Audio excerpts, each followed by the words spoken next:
Ladies and gentlemen, now we go to item B, which is the Arab Aviation Summit, CEO's panel, second working session.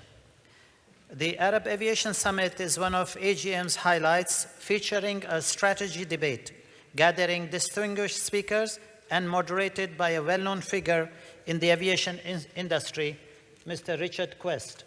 You see how much compliments I'm giving you. Well, I was about to say you couldn't find a well-known person in the industry, so I turned up. Richard Quest is CNN's foremost international business correspondent and anchor of Quest Means Business. He is one of the most instantly recognized members of the CNN team.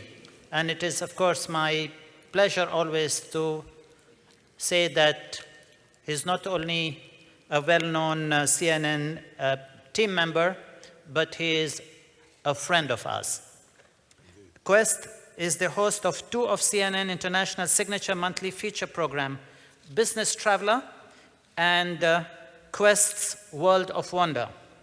Quest also serves as CNN business editor at large and often hosts the digital live financial show Markets Now.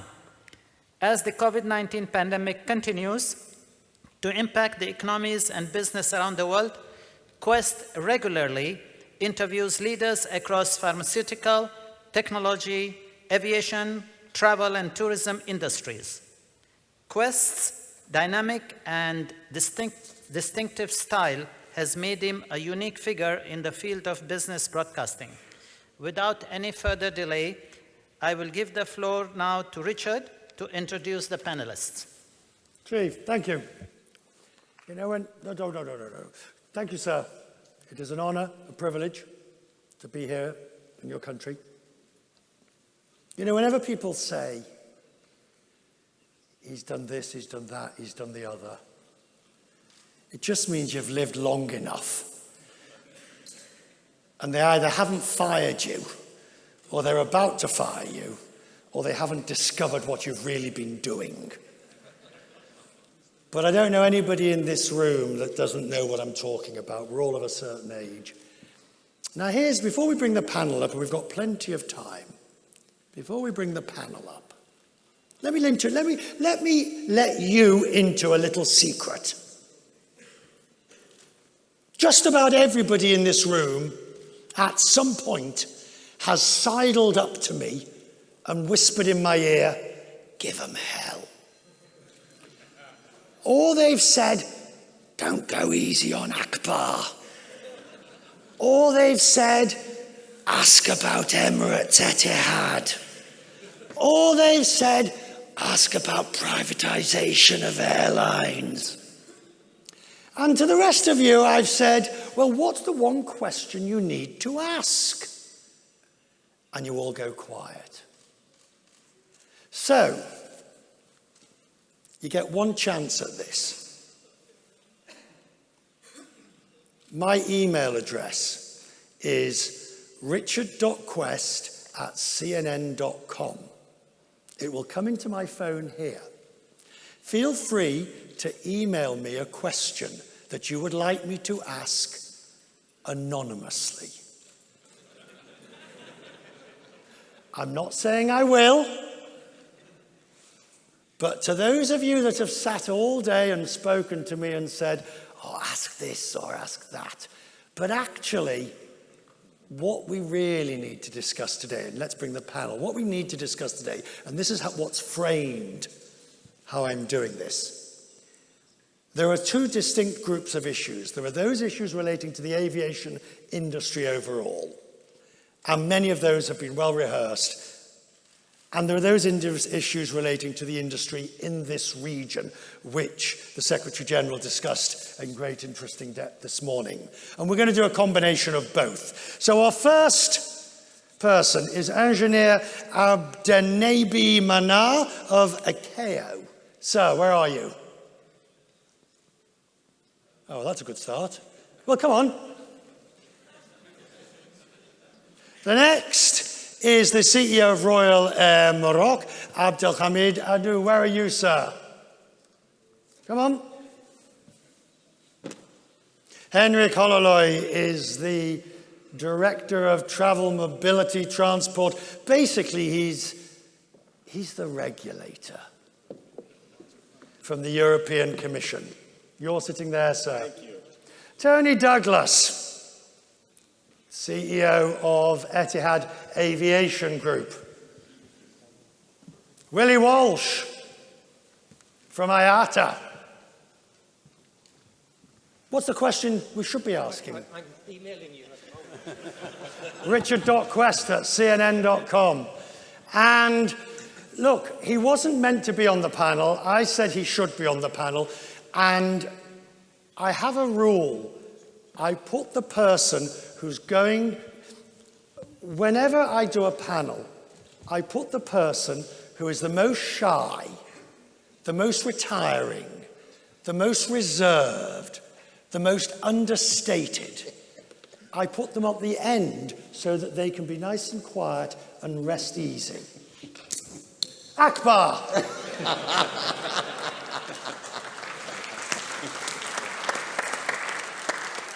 All right. During the course of the program of today, I will look at my phone and I'm getting old. Let's start it. The post-pandemic recovery.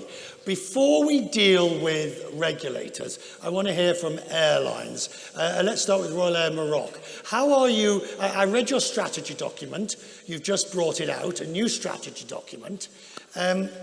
Arguably, you're doing things now that you should have been doing for the last 10 years. Yes, definitely yes. I mean, with the pandemic, we decided not to stay still and to take a huge leap into a global transformation. So basically, we went into a much more dynamic digitalization, nearly a new initiative every month. During those last 18 months, we decided to speed up the integration to one word, and that also was very helpful. Reviewed completely our network also. To be honest, it helped us stop and start thinking about the way we would like to go, the direction we would like to take in terms of network, and it was very helpful also.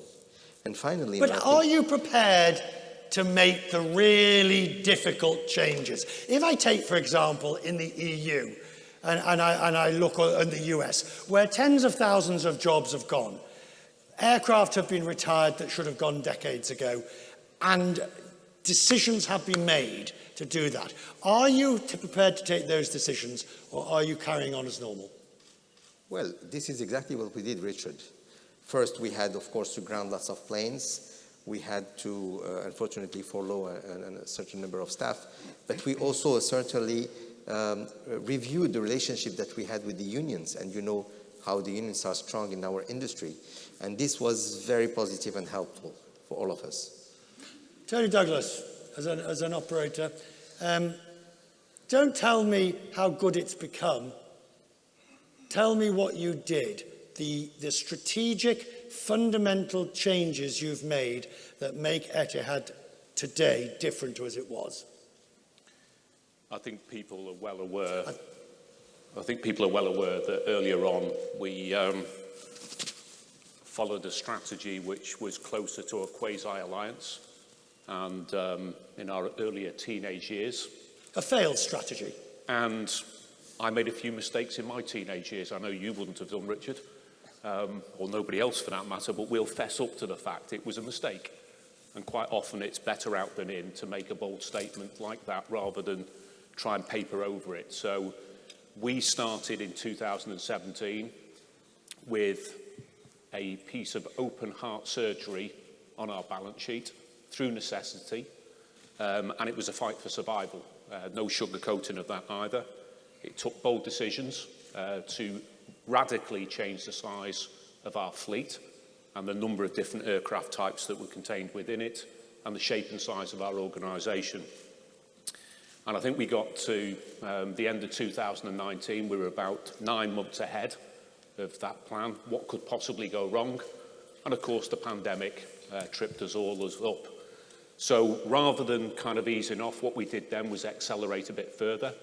Back to the point I think you were raising a moment earlier, with deep regret, we had to take another 11,000 people out of our family, not of their making. It was absolutely heartbreaking. Further changes to accelerating the downsizing of our fleet, and we're essentially now going with a strategy that is a two-horse stable, the incredible 787 Dreamliner and A350-1000. So we're concentrating on high-performing, sustainable aircraft. So with those two aircraft in the fleet, you have the range necessary of assets to complete. Our strategy is based upon those two incredible machines, and I think, you know, the theme that's come throughout this AGM today, and of course the IATA AGM in Boston months earlier, is the commitment and the challenge that we all face on aviation sustainability. We'll come to that, don't worry. And at this point in time, we think we're best served with those two machines. Right. Willie Walsh. We'll go to Akbar first as an operator. Chief, there was a moment during the pandemic when you were the largest airline in the world, something you're not going to let us forget. You know, I sometimes like to show off a little bit.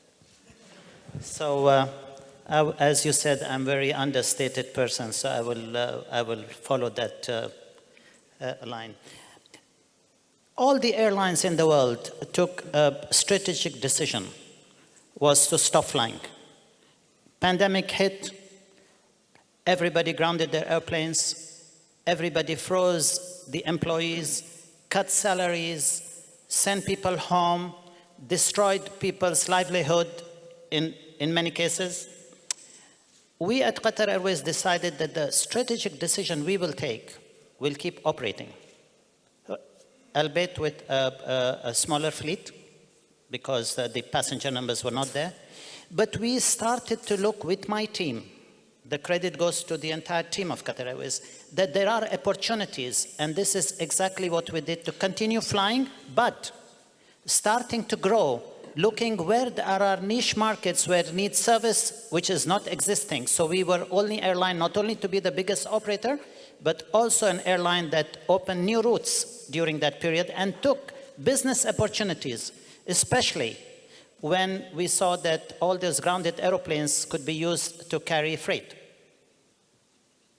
So, opportunities are there. I want to hear from each member of the panel. Sir, from ACAO, what opportunities did you see to restructure an area that is rife for restructuring and making aviation more efficient? That's to you, sir. You just speak, it'll be fine. شكرا جزيلا. هي المنظمة العربية للطيران المدني هي إطار للعمل العربي المشترك، وخاصة في مجال الطيران المدني على مستوى جميع الدول العربية، ونحن نشتغل على تنسيق المواقف بين سلطات الطيران المدني. بالنسبة للإمكانات المتاحة تبعا لما ترتب عن جائحة كوفيد من أضرار بالنسبة للشركات العربية، أعتقد أنه هي فرصة لإعادة النظر في أداء شركات النقل الجوي، وكذلك تجديد أساليب العمل مع الاستعداد للتحديات. نعم. Right, but do you accept the necessity for there to be change in the way aviation in this part of the world operates? أعتقد هناك حتمية للتعامل مع الوباء. هناك ضرورة لمردودية الشركات النقل الجوي والحفاظ على مكتسباتها، ومن الأكيد أنه ضروري من إعادة النظر في التكلفة الحالية لشركات النقل الجوي، ومحاولة إذا صح التعبير أن تستمر في الحياة، وعليها أن تراعي ذلك في إعادة الهيكلة للشركات. نعم. Willie Walsh, you look at you have the advantage of you see the global arena, and you can now transpose that on top of the regional arena for this part of the world. What do you see? Well, I think the issue, and I mentioned in my speech for this part of the world, is that the Middle East heavily dependent on international travel. 97% of the market in 2019 was international, very small domestic market, and therefore the area that was probably hardest hit by the closure of borders. So if you look globally, the markets that have recovered fastest have been the domestic markets. We've seen the figures in the US effectively back to where they were in 2019. Australia was doing well until the recent shutdown. Russia is 30% ahead of where they were in 2019. So domestic markets where no restrictions applied were okay, but international markets, severe restrictions, which led to airlines, in many cases, not being able to fly. They wanted to, but couldn't because the borders were closed. Are you content with what you now see in terms of the move forward?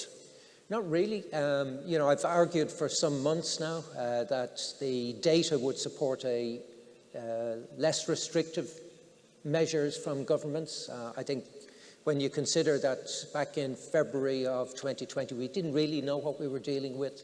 Today, we've got a lot of scientific data that would help governments make more rational, risk-based decisions. And, quite honestly, I think there are border closures in place today that are unnecessary, and governments could sensibly reopen and could have reopened. The US could have reopened to Europe long before the 8th of November. The data certainly supported earlier reopening. So I think we need to see governments being held to account to justify the decisions that they have in place today. That's not going to happen. Well, you can keep asking the questions. Right. You may never get the answers, but it doesn't mean you should stop asking the questions. And that's always been my view. You only get change by continuing to push for change. The reason most change programs fail is because people give up.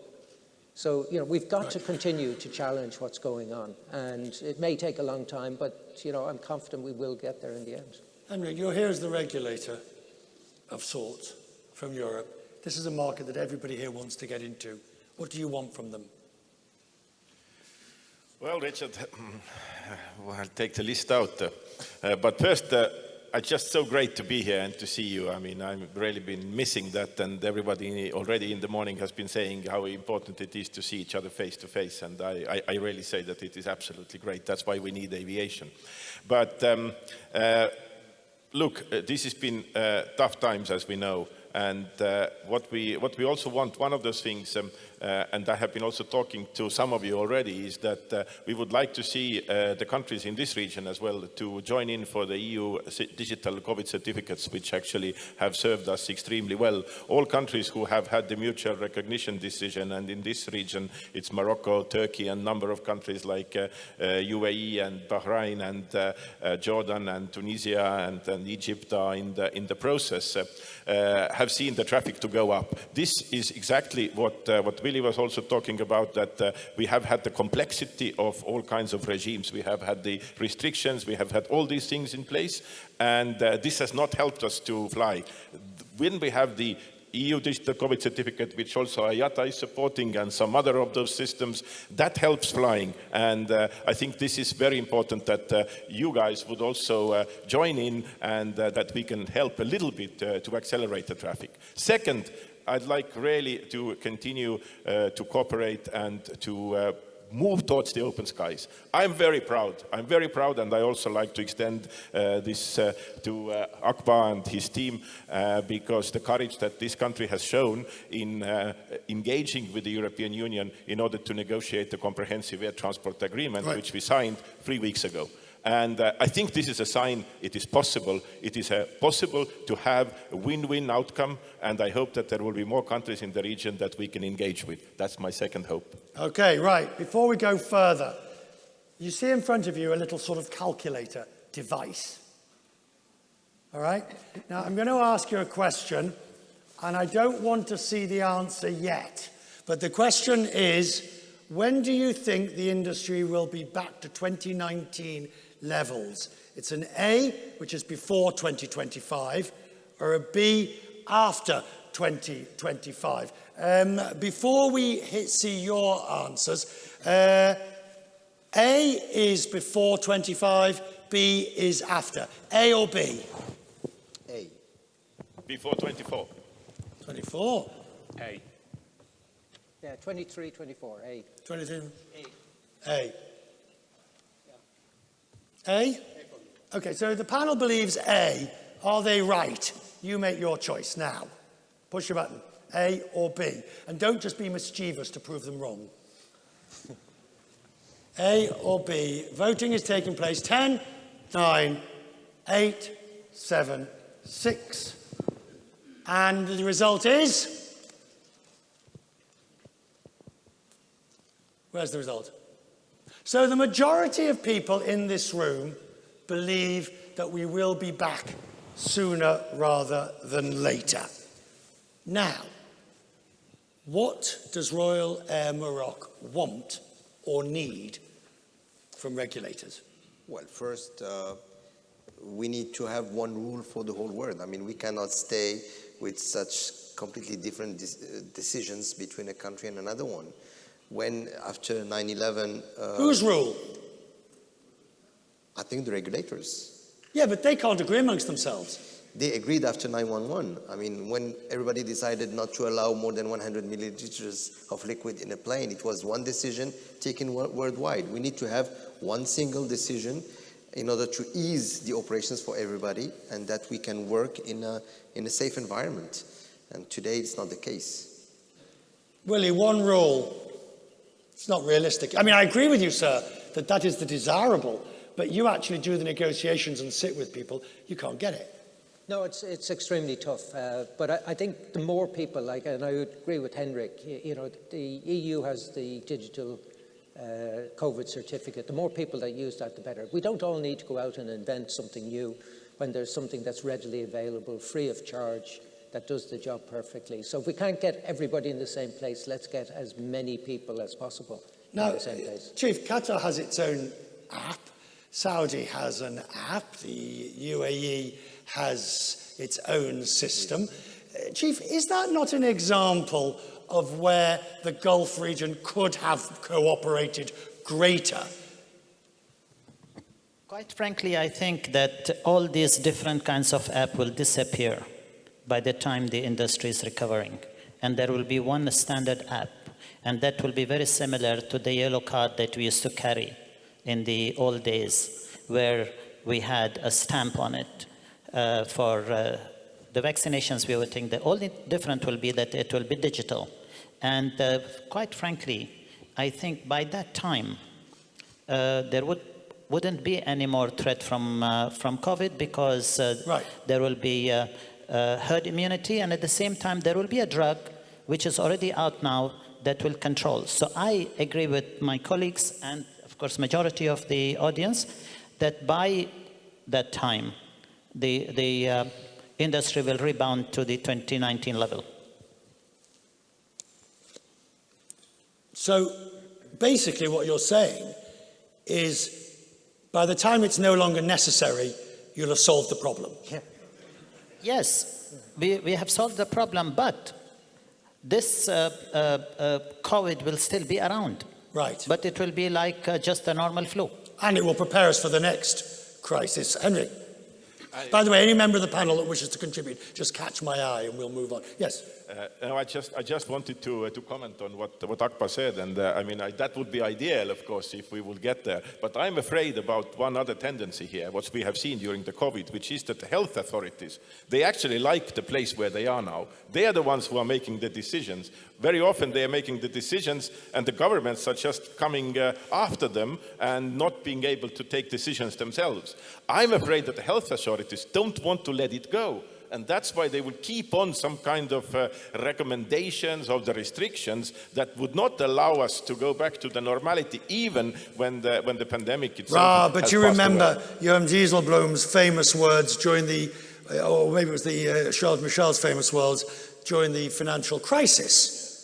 We all know what needs to be done. We just can't get re-elected if we do it.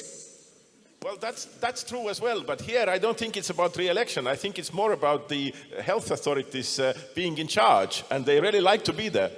Yes, I join my voice to what was said by Mr. Hololei. We are working with the ACAO on harmonizing the requirements to open borders between Arab states and other regions. So what's the problem? Why can't you do it? Well, because it depends on the decision of the health authorities, not civil aviation. Right. Henrik, I need to ask you about Belarus. The crisis, don't worry, he knows it's coming. He's well prepared for this, as indeed is Willie. The EU, the Commission, wants to sanction airlines that are flying the poor refugees or poor souls into Belarus, where, according to the Polish Prime Minister, a member state, they are being used by President Putin as pawns in the battle against the EU. Well, I think that, first of all, yes, some headlines have been there in the last days, and it is true that these kind of discussions have taken place in the political circles to consider all the options. But we also need to keep in mind that this is something which is in line what the aviation community itself has declared. And IATA also in 2018 in Sydney adopted the resolution against the human trafficking, and I think that all airlines are committed to the extent possible for that. And I think it is also very important that there is cooperation between the governments as well as the airlines. And for that reason as well, the Vice President of the Commission is touring some countries in the region whose airlines are still flying to Belarus and trying to pass the message. So I think it is Whose very responsibility is it, governments or airlines? I think that first and foremost, of course, it's the governments who are there, but the airlines are on the receiving end, and of course the airlines have the responsibility as well, what they have as being part of the resolution against the human trafficking. Willie? Yeah, I mean, you came out controversially against the EU decision on sanctioning Belarusian airlines and co. after the Ryanair hijacking, I'll call it that.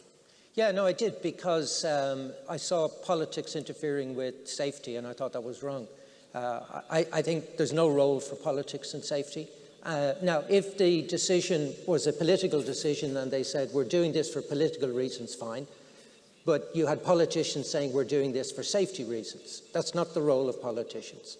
So as we now look at the latest human tragedy, where these poor people are being used by, arguably, President Putin and by the Belarusian, by Lukashenko, against Europe, what would you do if you're the airline? And we've got some of them in the room. Yeah, well, the airline's in a very difficult position, and particularly where you have people who are legitimately travelling. You know, they have the right documents to travel. How is an airline employee at a check-in desk to determine whether that person is going to end up on the border of Poland and try and access the EU? So it's very challenging, but I think this is where airlines and governments can work together, because it's in nobody's interest to see human tragedy that we're likely to see in the weeks and months ahead if what's happening on the border continues. You know, and Henrik is right. You know, we passed a resolution in Sydney to say, and it was passed unanimously with strong vocal support by many people in the room.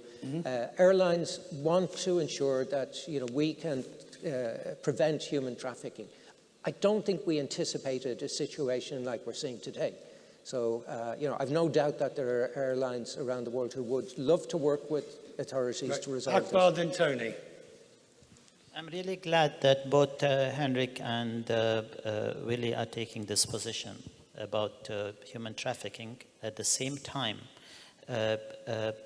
not allowing airlines to become victims of political differences. We should never allow aviation and the right for people to travel to be used as pawns in political differences.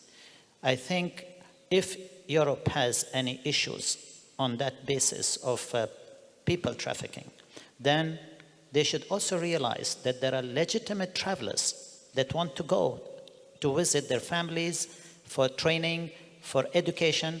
We have people from this country in Belarus doing certain kind of training courses. You cannot stop an airline from operating to a place just because you don't like a government. We are going as Qatar Airways to start operating to Belarus. Yes, then we should be told that could you please restrict A, B, C, D nationalities that are very obvious to ask for political asylum and then try to cross into Europe. But there are people, majority of them, legitimate travelers. Okay, but this idea that airlines somehow should not be dragged in or pulled into the politicals. Tony Douglas, you've been in the industry long enough. We can go back to Empire Airways, BOAC, Pan Am, TWA. Airlines were the instrument of government policy. I think, look, I agree with the guys on the left, so I'm not going to draw this one out other than to say, all airlines carry out security risk assessments. We all look at safety risk assessments. And if the politicians lay down clearer rules about the situation in Belarus at the moment, that will be a political risk assessment. I think with some degree of clarity there, it's for airlines then to decide how they want to interpret it and what they would then wish to do. Henrik, the problem with the Commission is it sort of doesn't really know what it wants. It sort of wants one thing and it wants to shove the blame to somebody else, but at the end of the day, particularly as it relates to Belarus, is walking this very difficult line. I think, Richard, that the Commission and all of us here, we want one thing. And this one thing is that we don't want to see poor people being exploited, then flown with some false pretensions to Belarus and then dragged to the border using guns and military and then trying to push to the other side of the border. That is what we all want to avoid, and I think that we should do whatever it takes in order to avoid that, and we should make sure that we don't treat people like that, and everybody has a role there to play, and I think also working together we will be able to achieve that, even though it is a little bit naive, because unfortunately these things happen in the world, but what we have seen over the last weeks, in particular vis-à-vis Belarus, has been something quite exceptional, and I think that we all need to step against that. And that requires an exceptional response from all. Absolutely, and these are exceptional times, and in that sense I do believe that it is important that we all contribute to this and also understand the responsibility we have. And I'm going to just ask one more question on this to you, Willie, because of what Henrik's just said, and I accept your point and Akbar's point about the difficulty of putting airlines in the position, but as they are the carriers of these people, I don't see a way that you extract them from that problem. No, I would agree. It's a very challenging position to be in. But the airline industry has dealt with issues like this before. And you could argue that our ability to interrogate data is much better today than it was before. And this is an opportunity to work together. And my message here would be, we keep calling on governments to work with us to resolve problems. Trying to regulate us into a situation where a problem is solved, to my mind, just creates more problems. It doesn't resolve them, it actually creates more. So, this is a classic case of where everybody's objective is the same, I believe. We want to avoid the horrible scenes that we have seen and are likely to see in greater numbers over the weeks ahead. Let's work together to try and agree a solution. But the way of doing that is not by saying, and if you guys don't do it, we're going to fine you, or we're going to ban you, or we're going to put you on a blacklist. That's not going to achieve anything. I want to turn to sustainability. And I do so with great trepidation. Because every single member of this panel can talk for at least 10 minutes about the measures that are being taken by their airline and by the industry on sustainability grounds. However, the latest report out of COP26 shows we are still going to we're going to miss 1.5, 2.4 is the latest degrees number, and the aviation industry still gets a large part of the blame. So let's start with you, Akbar, because, and I'm going to paraphrase one of the questions from somebody in the room. How do the airlines solve this inherent conflict, owned and invested by a state that gains its living by natural reserves, the pressure to become carbon neutral? You are biting the hand that feeds you. No, I don't think so. I think that there is many different perceptions about people who are depending on hydrocarbons for their livelihood. There are many ways to mitigate and do a carbon neutral growth. You can always offset in the same amount that you are getting the negative feedback and do the positive things. In my speech yesterday, I already mentioned what we are doing for sustainability. And we as an airline are going to continuously invest in sustainable ways to grow our airline. What is very important is that sustainability is not only something that an airline can do. It is also, I have said it again in many forums previously, that it is an investment that also the aircraft and engine manufacturers and oil companies have to do in order to us to be able to meet our targets. As you know, airlines are not the biggest polluters. There are much bigger polluters. We are only polluting just 2% of the environment compared to what others are doing. However, we are being targeted because we are so high profile. What is important to note is that people today cannot live without travel, and the biggest example is what's happening now. When you see how emotional people are getting when the United States has just opened up to people, how much damage it has done to the economies of the world. Let me complete. What I want to say is that the blame really falls into the not oil producers, but companies that refine those oil that is produced. I today want to buy large volumes of SAF, the sustainable aviation fuel, and I cannot get. I have contacted several oil companies if they are ready to supply us, and they said they are not ready. So it is not our blame. It is actually a collective blame for us to be able to deliver what we are constantly promising in our aviation industry. So for Hololei Maroc, again, you're doing 1,000,001 different things. What's the most significant thing? What do you most now need? Well, first, from a strategic standpoint, as you know, we are maybe one of the only countries in the region with no gas and no oil. And this is something very positive for us because it helped us and pushed us to go into another way of bringing this energy, which is renewable energy. That's a very good way of spinning an unfortunate fact, but I'll take it. Exactly. And it's true. Our ruler, our king, decided 10 years ago that in the next 15 years, we should be around 45 to 50% of renewable energy. So we have a huge pressure on us as Moroccans, but also as an airline. As an airline, of course, and I agree with Akbar, SAF is something that we all need to do, but it's impossible to get enough capacity for SAF. So we need to think about other ways. One of them is, of course, be more efficient in the way we use air traffic, in the way we use our planes. And that brings to the regulator in Europe so that maybe we should have one single air traffic in Europe. But again, as you said earlier, it's also complicated. No, it's not. No, it really isn't, Henrik, is it?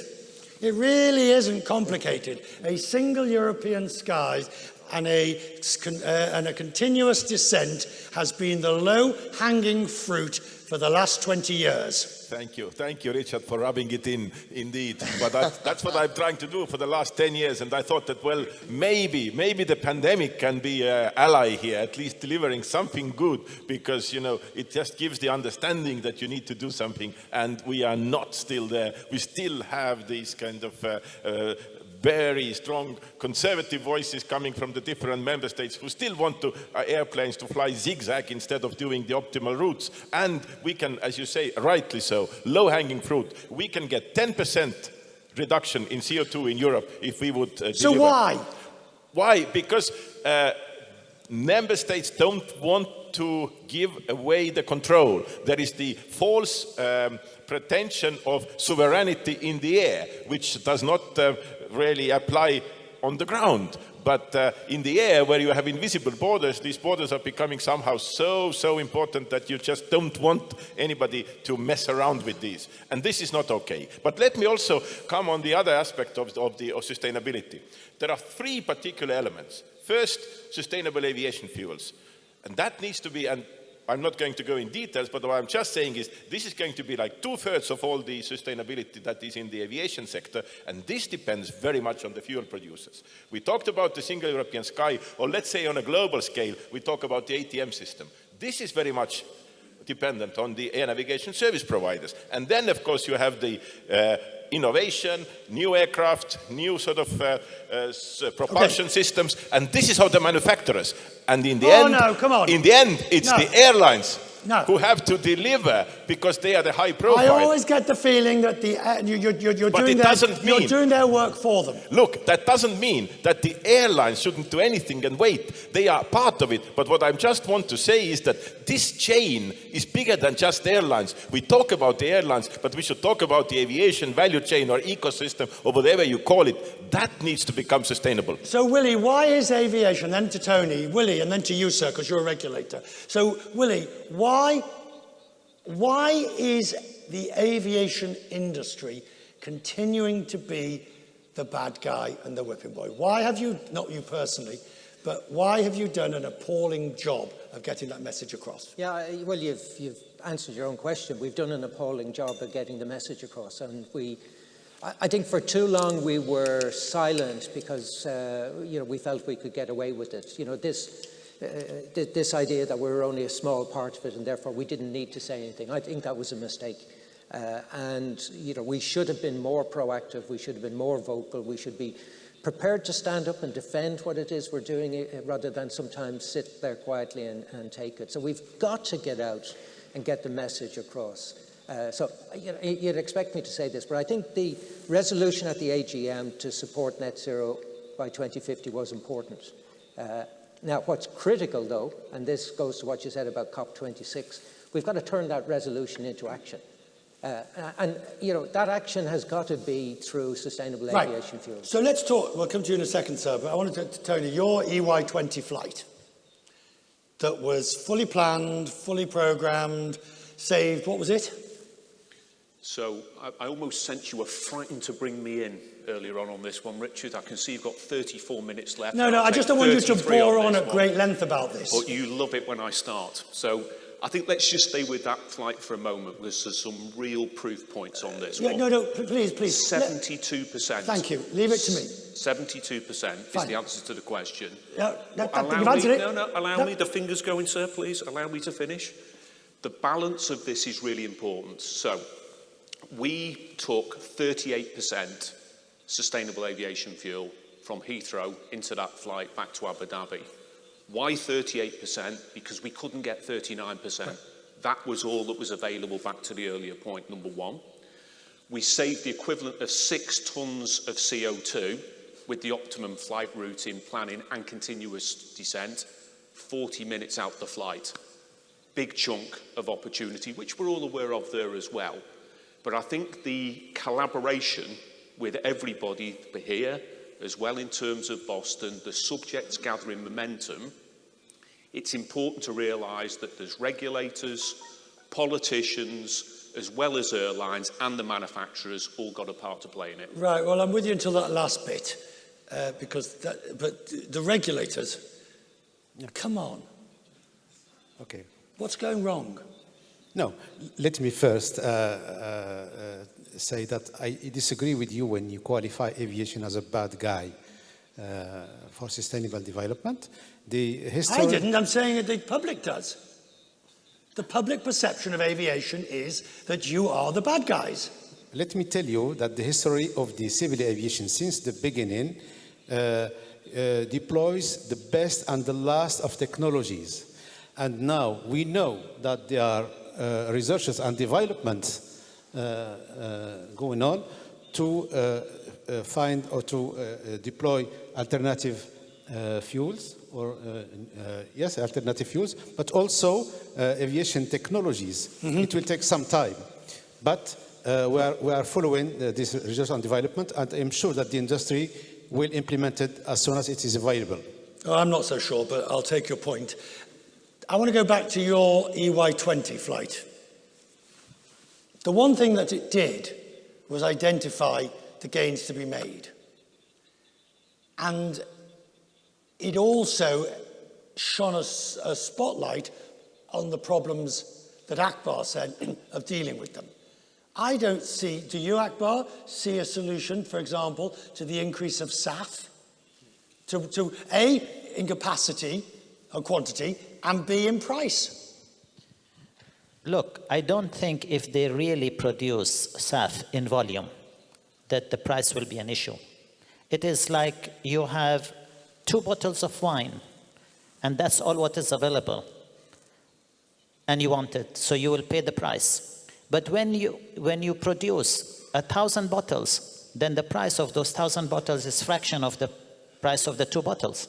So the issue is that producers must invest in producing large quantities of SAF. Even if it is 10% more than the normal fuel or 15%, we will still buy because we want to serve the planet. We, as in aviation, like you said and like Willie confirmed, we have done a very poor job in letting the people to know that really aviation is not the culprit. So the answer then on that point is the Shell has basically said, and BP has basically said, that they need greater assistance in the investment capital provision. Now, of course, in those cases, they're having difficulty because they're fossil fuel companies. No, why they are not investing themselves? They have made billions of dollars from us. Why they don't want to invest? Why they want the governments to invest? They should invest if they're sincere to deliver what the whole world wants. They then need to invest and produce what is required. They should not depend on the governments. An anonymous question, Willie, which you can then answer and then come to Henrik. So on this, why don't all the proceeds of ETS and Corsa schemes go towards environmental solutions? Hypocritical to blame and tax the industry and then not use the funds for that which they were intended. Yeah, well, I've been saying that for years. You know, you look at APD in the UK, introduced as an environmental tax, and not a single penny of that went to improving any environmental issue, never mind environmental issues relating to the airline industry.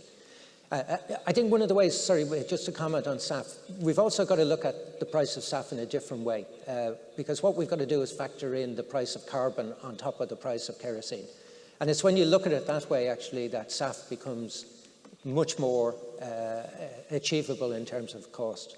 Because, you know, as the price of carbon increases, if you look at the total cost of, you know, a ton of kerosene factoring in carbon cost, then the difference between SAF and kerosene is actually narrowing. And Akbar's absolutely right. Once you get production, the economies of scale will kick in. So this is not going to be the problem. The problem is supply. And, you know, I think it was the CEO of Shell said, you know, he needs all of the profits from selling oil to be able to decarbonize his business. So they need to start spending money on sustainable fuels. They've been talking about it for years. Shell has talked about sustainable fuels for as long as... Do you think they don't want to? I don't think they've felt sufficient pressure to do it.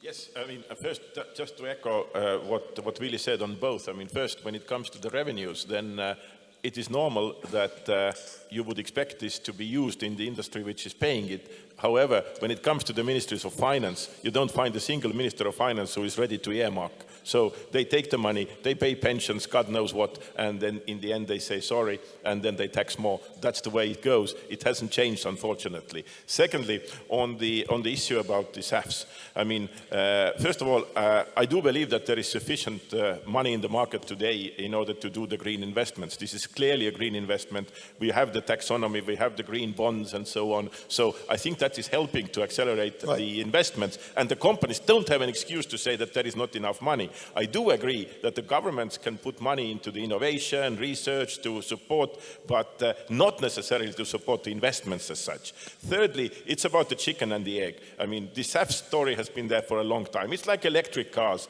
I mean, when there was no pressure, then there was always the talk. Do you have the charging? Do you have the car? No car, because there is no charging, and vice versa.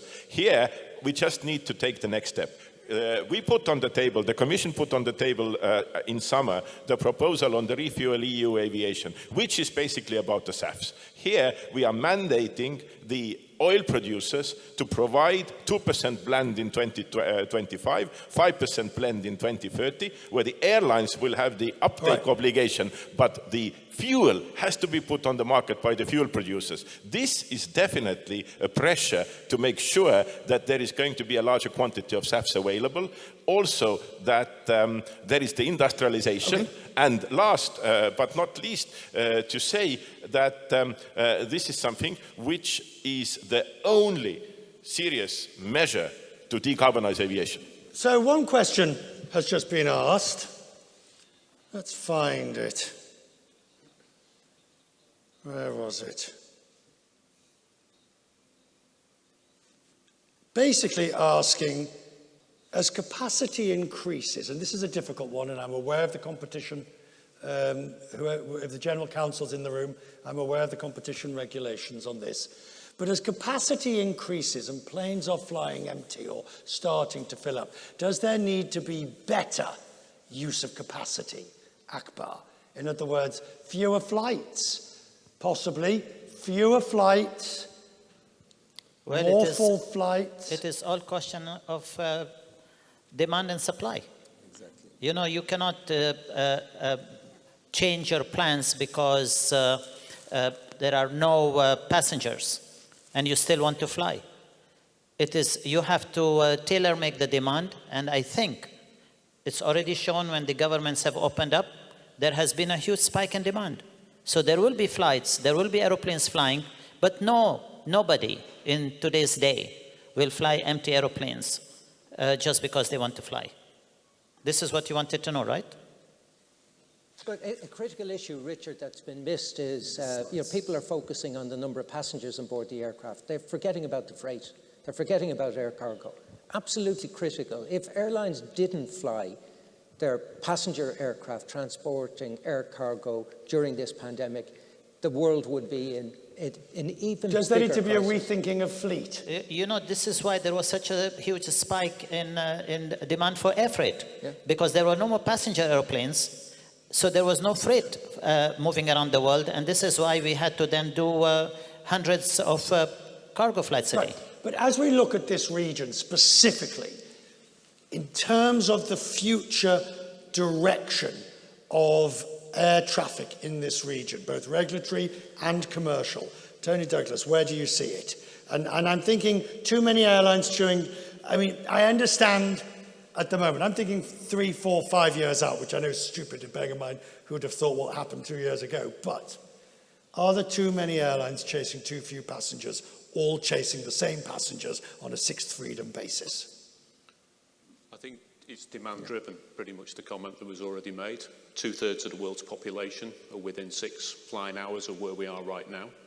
And in a number of those geographies, you know, the population size is forecasted to continue to grow, and the economic distribution of that population ditto. So I think demand ultimately drives the situation first and foremost. I think the cargo point made before is essential because 80% of the world's air freight is belly hold. So there's a key contribution in that regard. But also to your point on the last question, specific to what we've learned on the journey of our transformation, is a route that is not systemically profitable over time is not a route that we would want to operate. So none of us are registered charities. We're here to actually sustain ourselves commercially as well as environmentally, and I think they're just normal economic business forces. They sort themselves out in the end. One of the things you've got to recognise as well is there's a big disconnect between the number of passengers that will fly in the future and the emissions from the industry. And I think that's part of the problem. So if you look back 2005 to 2019, from memory, passengers numbers increased by 113%, CO2 emissions by 40%. So we've already seen a big disconnect between passenger numbers. So when people are projecting into the future 10 billion passengers in 2050, they're assuming that that's the measure to multiply for CO2. It's not going to happen that way. Did you want, yes? Yeah, I just, I mean, first of all, clearly, I mean, when you have the increase in the number of passengers and when the industry is coming back, there has to be more sustainable industry. There is no way you can get away with it, and I think that also the discussions in the COP are very much echoing that. But what I wanted to say about this region in particular, where they have a competitive advantage compared to Europe, for example, is that you don't have issue with the airport capacity in general. Yes, in some places you do, but it is not a big issue. In Europe, the big issue concerning the capacity will become an airport capacity because you have the night curfews, you have the limitations, you have it's almost impossible to invest in the airport because then people would say, look, you are going to enlarge the flying and the flying is not necessarily sustainable. Right, so you need to better use the existing capacity in the airports. But this region here actually can afford that. You say you better support use of the airport capacity. What's stopping it? Well, one thing is, of course, and I'm sure that we will have interesting discussions with Willie and others, is the optimal use of the slots. That's one thing. The what? The optimal use of slots. Yeah, didn't the Commission just refuse to allow extension of slots? No, we have extended the slot waiver, or we will extend the slot waiver. What is exactly going to be the content is not yet revealed. But I mean, here we are talking about thin summer. ice here. But for the winter season, I think we were stopping at 60%. So yeah, I mean, we do believe that it is possible to better use the slots, and we continue our nice and intellectually interesting discussions. The truth is, though, as long as, Akbar, the truth is, as long as Europe can't build new airports, Willie Walsh famously said to me that he and I would both be retired before there's a third runway at Heathrow. Well, we're both in our 60s, and probably it's certainly true that is the case. As long as this is the case, and by the way, Akbar, you own part of Heathrow, so you're part of the problem and the solution. But as long as Europe can't get its act together, the US with its infrastructure issues, you're just going to gain more ground, aren't you? I don't see it that way. I just said it is all depending on supply and demand. But the problem in Europe is that too much infighting when it comes to investment in infrastructure. And you don't need to build more runways to increase capacity. You can make efficient use of the capacity you already have. I don't want to talk about an airport that I sit on the board of, but I can talk in general that airports are very inefficiently used is because of so many regulations, which today, with the new technology in aeroplanes, is not anymore required.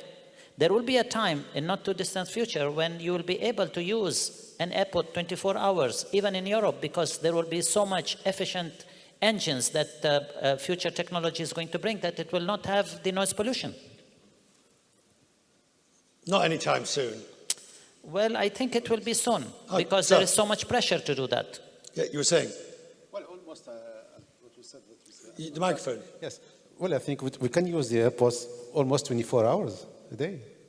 Yeah, but in Morocco. Yeah? Maybe in only Morocco. Yeah. I'm not sure what just happened then. Yeah. But I think we'll find out at some future occasion. So, Maroc, I mean, is it your ambition to make a profit? I think it's the ambition of any airline, but today the ambition is to transform the company and to make it much more efficient in order to build a much stronger airline. And but even accepting that there are strategic, important, valid reasons for the existence, one wonders, where do you see yourself in an ecostructure, an aviation ecostructure, with the giants of the Gulf, the transatlantic carriers and regional carriers that sort of have to duck and dive between them? Well, Casablanca has the ability to become the biggest hub between Africa, Europe, and the Americas, North and South. We are maybe the only country in the region with a double open sky, with the US and with the European Union, signed 10 years ago. Royal Maroc is the biggest carrier between Africa and Europe. So there is really an opportunity there. But for that, we need, again, to transform the airline, to invest more, to keep the sustainability subject as a mandatory subject, and to bring value to African countries. Can you do that without the politicians interfering? Well, that's a big issue, and we have been facing it for the last few months, where political decisions are trying to harm airlines, and this is the first step since the Second World War. We have never seen politics get into the business this way. Hopefully, it's going to stop, and we're going to be working in a safer environment in terms of politics. So, I want to go to question 4. I'm going to go to question 4.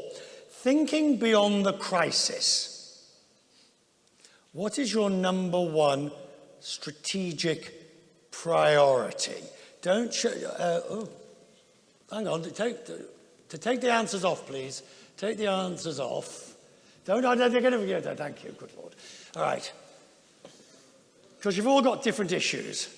So, the choices are going to be growth and expansion, dealing with aviation and climate change, preparing for the next crisis. Akbar, what's your number one strategic priority? Growth and expansion, dealing with aviation and climate change, preparing for the next crisis. Growth and expansion, but at the same time, making sure that we grow sustainably. Yes, you didn't want this answer, so I gave you one. A and B. Willie, at IATA. B. Right. Tony. We're B with a little bit of A. B with a little bit of A. BA. There you go. That was sharp. That was quick.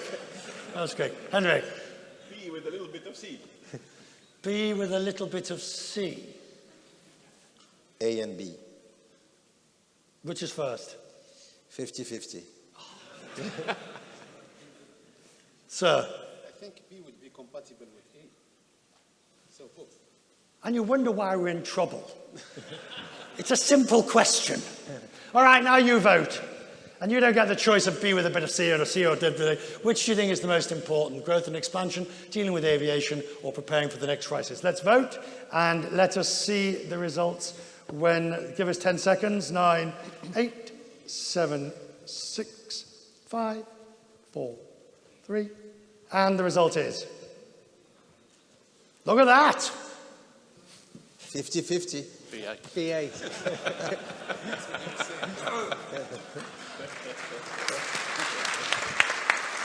All right. Oh, you're feeling good about yourself now, aren't you? Okay, so if that is the issue there, Tony, what is, we've got 10 minutes left or so, what is the biggest structural problem that you now face? You can control your airline. You've got a shareholder that, is with you. What's your problem now? I think we've already pretty much covered it, that, pandemics, structural challenge that we've all seen, the likes of which not been around, but we know it'll end. It'll move on. No, I'm not letting you get away with that. But no, I'm going to answer the question, Richard. It's all back to the sustainability agenda. That's not going to go away. There will be governments that will put a punitive, stick, taxation-orientated challenge into play. We need to find alternatives that allow them to get more on the carrot side of it, to incentivise many of the things that we've talked about. But if we don't deal with this, that's what will ultimately differentiate in the room who'll be the winners and who'll be the losers. I take your point. What I need from you is, why isn't the industry being listened to and being given the credence that arguably it needs or deserves? Why has the industry got itself, the airlines? APD was a great example in the UK. Willie, you fought APD along with Virgin and everybody else for years, and you made almost no progress. But we haven't stopped. What? But we haven't stopped. No, it just went up or down. It just changed. No, you know, we've got to keep highlighting it. You know, as I've said, But that's banging your head against the wall if you're not making progress. sometimes you break through the wall. You might break your head first, but sometimes you break through the wall. Akbar, Well, really, I don't know what. microphone, please. I really don't know what is the right answer to this complicated question you're asking. However, I think we will have to deal with these kind of things as it comes. There will be challenges, but like Willie said, we will have to face them. Either we break the wall or the head first. Henrik? Well, I give you a politically correct answer, which is that every stakeholder has to be listened to, even aviation, or particularly aviation. You don't even believe that. Well, my door has always been open, and I'm very attentive to what this industry says after all. Yeah, but hang on. You are the regulator of the industry, so to a certain extent you're part of, in the sense of you know the industry. I argue whether your colleagues in the Commission listen to you. Well, some listen more, some listen less. I mean, but since if you are responsible for transport and mobility, including aviation, then that is the natural entry point. And of course, it's also your job to try to explain that to the other colleagues. At the same time, I know that the other colleagues are attentive too. And the idea is that we listen, but we don't necessarily need to follow what we have heard. I think it is in order to get the bigger picture and to understand what is at stake. I mean, you also need to know that if you make this decision, what kind of economic impact does it have? Sometimes it is calculated in, sometimes it is forgotten. So in that sense, for me, talking to the stakeholders, be it aviation industry, any other industry, is absolutely essential, at least to understand what your decisions mean in the end of the day. And I think that every responsible regulator should do that. I want to ask each of you now, the moment in the crisis, is there a moment in the crisis that you thought, I really have got no idea what to do next? And if there wasn't, what did you learn about yourself during the crisis, during the pandemic? What did you learn about you? Well, that we are facing a big challenge. It's an unprecedented event. And according to the past events, not similar, but we have probably to provide or to reach the immunity first, for me, I think, and continue to have financial support from the governments to the air transport industry. And I think after that, they can, the airlines can fly themselves. Yeah. What did you learn about yourself? Well, the first days after the start of the COVID and we were all confined in our homes, the fact of going every day to the office and being the only one at the office when we used to have thousands of people working was very tough emotionally. The decision that has been taken at that time is to say, if we had to go from a clean sheet and start again from scratch, what would be the key decisions we need to take in terms of organization, in terms of people? And I think it was a very beneficial exercise. Yeah, but when you looked in the mirror, and realized you were the CEO, did you? Of course, I had responsibility to restart the airline from scratch, and I was confident that our shareholders would follow. I was really confident about that. Never lose faith. Never doubted? Never doubt, really. Did you doubt yourself at all? No, because the decision has been taken to move forward and to take it as an opportunity. Henrik? Well, I remember the mid-March, which was really a shocking time when you saw something that you had never seen after the Second World War in Europe, where Western European countries closed down their borders. It had never happened. And of course, in this situation, what do you do? I mean, the normal ways of working, thinking, acting simply did not apply. So you need to totally think out of the box. And we were coming in a situation where the internal market of the European Union was almost to shut down because the borders were closed, the goods didn't move, perishable goods, medical goods, and so on. So we needed to come up with something which we did. We developed the green lanes. Trucks started to move. Yeah, but the forget internal what you did. market Talk was about saved, you. and also the cargo was able to land anytime. What about me? Well, maybe I just realized I'm not that stupid than I thought. I can come up with creative solutions still, even after 50. Excellent. Tony?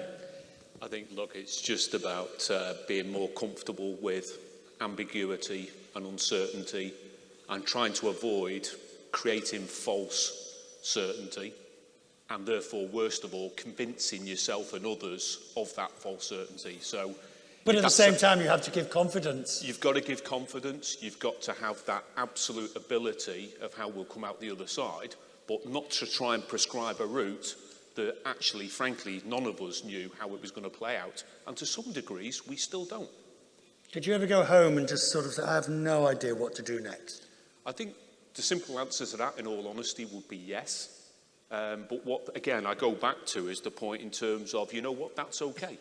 Yeah. Providing you can say, right, don't try and create something that is not based upon logic and reason, and then come back in and say, Eureka, I've got an answer, when the answer doesn't exist. And we've only got to look at these IATA forecasts in terms of passenger numbers recovering to 19. Like everybody else, none of us knew.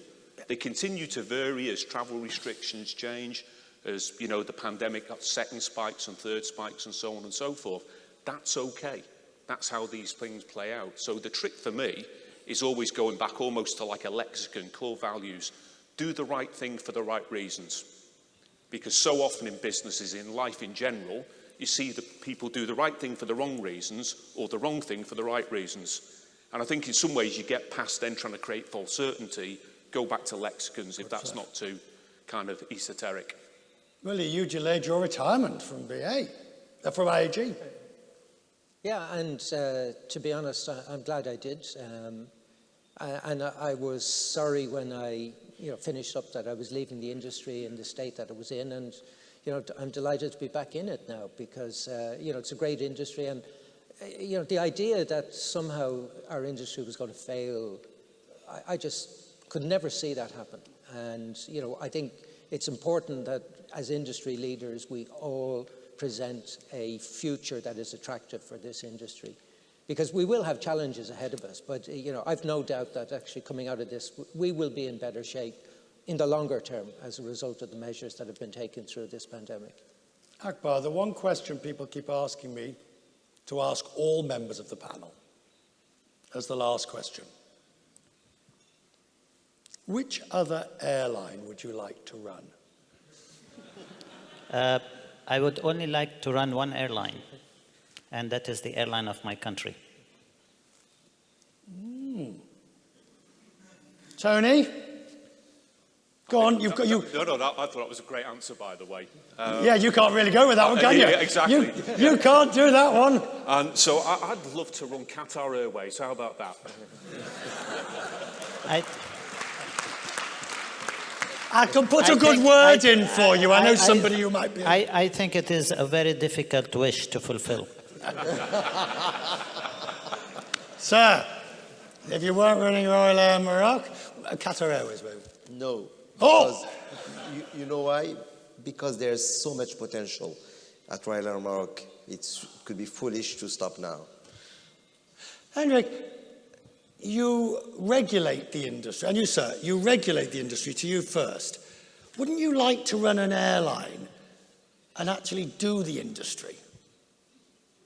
Excuse me? Would you like to run an airline? Would you like to be the CEO of an airline? Well, it's, I think, for the time being, it is very challenging. It's a difficult position. Yeah, I hope no. That sounds like a I think that's a no. Yeah. I think that's a comfortable no. Henrik, come on. I mean, always the bridesmaid, never the bride. Don't you want to run them? Don't you want to run one of these things? Sure, who wouldn't?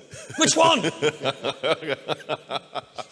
Qatar Airways, please. Qatar Airways. No, well, I don't think that there is anyone yet who is entrusting me any. So the first one who comes, I take it. Ah, there's an offer. He's available.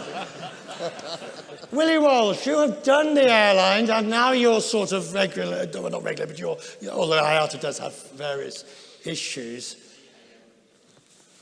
If somebody were to entice you back, which airline would it be? Alitalia. Ladies and gentlemen, our panel.